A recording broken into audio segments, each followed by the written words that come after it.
Hello everyone, welcome to my kitchen. My name is Michael and today we're going to be making New England clam chowder. This is going to be one of those recipes you're going to want to try. Stick with me and I'll show you how this is made. Let's get started making our New England clam chowder, and first we're going to start by chopping up our vegetables. I've got some celery here. I've got 2 stalks of celery. I've got 2 carrots and I've got 3 medium-sized potatoes. I'm going to go ahead and get those started.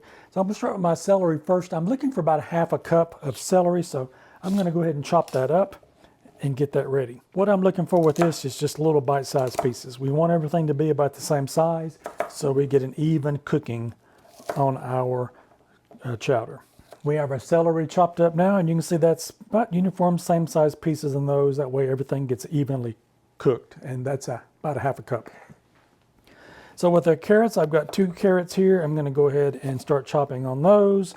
And with those, we want about 1 cup of carrots. So I'm going to go ahead and chop these up, and we'll look at that in just a minute. Now that we've got our carrots chopped up, I'm going to take an onion, and I'm going to cut that up. I want about 1 cup of onion diced as well. All about the same size as the carrots and the celery.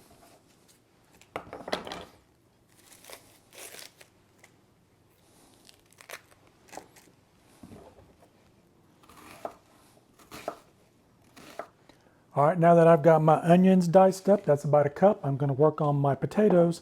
And I've got 3 about medium-sized Yukon Gold potatoes here, and I'm going to chop those up about the same size as those, and we'll get 2 cups of our potatoes is what we're looking for. I've got my potatoes cut up now, and that was 3 medium-sized Yukon Gold potatoes that I had.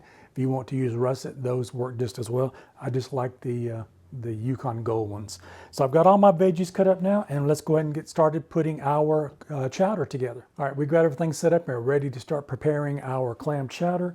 And I've got 4 cans. This is 6.5 ounce cans of chopped clams, and I'm going to open those up and I'm going to drain the juice out of those, and we'll keep the clams separate from those because we'll be using them in different forms when we're getting ready to put this chowder together. All right, now I've got my clams and my clam juice separated here, and I'm going to go ahead and add my veggies. I'm going to go ahead and put my onions in my pan first with my carrots, the celery, and we'll put in our potatoes. All right, with that, now we're going to add the clam juice that we've got, and I'm going to put all of that into the pan. Let's go ahead and give this a stir through and get everything all mixed together, and we're going to see what we've got. You can either, 1 of 2 options. You can either go and get you some more clam juice if you want to and put that over the top. We want all the vegetables covered, or we can add water to cover the top of it. So whichever one you want to do that now, because now we want to cook our vegetables until they are done, because once the vegetables get done and we combine it with our other liquid to make our chowder, the chowder will be done. You can cook them till they're about fork tender if you like them like that, but we're going to cook these and we'll check on them, and I'm looking maybe between 15 to 25 minutes depending on how much of the doneness that you like on your vegetables. So we'll cook these now. Remember to add that water to cover them on the top, or the clam juice is what I'm going to put on mine today, and we'll cook these and I'll be back and we'll show you what we're going to do with our other mixture to make our chowder.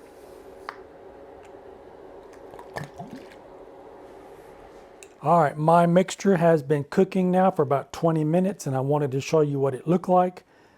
So we can definitely see that we've had some evaporation on our liquid here, but the taste test is going to be to see about our potatoes. So let's take our potatoes and see, give that a test. I've got a clean fork here, and I'm going to give that a try and see where we are with these.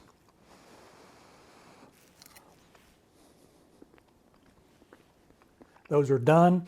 I'm going to set these aside. I'm going to get another pan out, and I'm going to get my other mixture ready, and we'll combine the 2 together and we'll have our clam chowder. Stay with me and I'll be right back. Let's get our other mixture together now so we can put our clam chowder together. So we're going to start out is I've got 1.5 sticks of butter. That would be 12 tablespoons. I'm going to go ahead and put that into this pan, and we're going to give that a melt. All right, all we're doing with this butter is just melting it down. We do not want this to brown. So now I've got 3/4 of a cup of all-purpose flour, and this is going to be our thickening agent for our chowder. So I'm going to add that in slowly and just keep stirring that around. This is going to produce a roux for us, and with this is going to be our thickening agent. And again, we're just going to kind of cook this for about a minute We do not want to cook it any longer than that because we don't want to burn the flour either. So again, I've got this down a medium low, and we're just going to kind of cook this through just to kind of take the taste off the flour that's in there. So about a minute. All right, that is looking good now. I have 1 quart of half and half, and we're going to go ahead and put all of that in.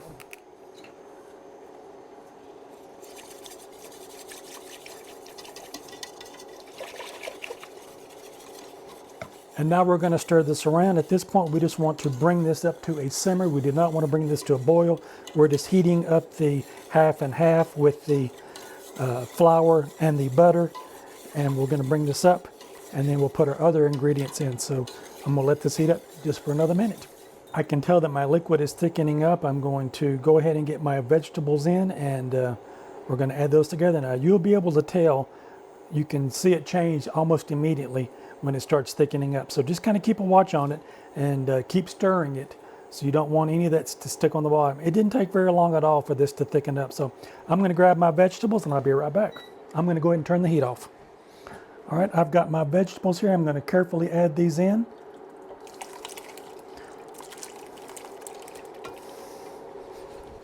And let's give that a stir through. All we're doing now is just incorporating the two. That is looking really good. It looks nice and creamy. Again, I've got the heat turned off of it. We do not need to cook it any longer because everything at that point was done. We just wanted to heat it up. And you can see here that I have not added my clams yet. This is the last thing you're going to add in before you get ready to serve it, because if you put these in too soon, these will toughen up and be really chewy, and we do not want that in our chowder. So let's add our clams in now. If you like a nice meaty chowder, you can definitely put in another can or two in it if you like that. I've found that 4 works perfect for me. It's just nice and thick. So this is ready to eat. I'm going to go ahead and give me a bowl, and we're going to get this plated up, and we'll give this a test. At this point, I've got a teaspoon of salt. I'm going to taste it to see if I need to add any salt to it, and I've got some pepper. I'm going to put that in to taste. So this is where you want to taste it now before you take it out. If you need to add any salt to it, I would taste it first, because there could be a lot of salt in the clam juice and the clams as you put them in there. So definitely taste it now for seasoning. And typically, I usually add another teaspoon of salt into it and then pepper to taste. So I'm going to do that now, and I'll plate, and we'll be back for our taste test. I did taste it. I am going to put that extra teaspoon of salt in it, and then I'm going to give it a couple of pinches of pepper, and I'm going to stir that in. All right, I have got me a bowl here. We're going to give this a try. This looks absolutely delicious.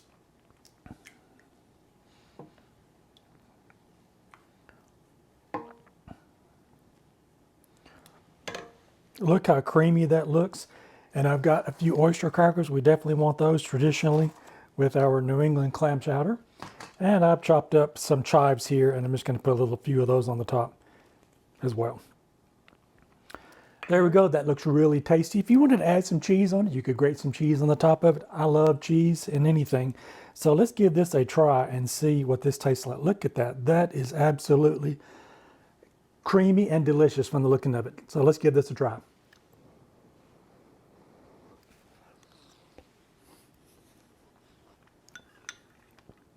That is really delicious. All those vegetables are just to the right doneness that I like them. That creaminess of the stock that we've got for our chowder, and those clams. I tasted a bunch of those when I took a bite of that. I hope this has inspired you to make New England clam chowder, and if it has, don't forget to like and give me a thumbs up on it. I would really appreciate it. And if you like this content, maybe you might find something else over here. Check out one of these other 2 videos. You might find something else you like. Don't forget to like, share, and subscribe, and give my New England clam chowder a taste. I think you're really going to like it. Bye-bye now.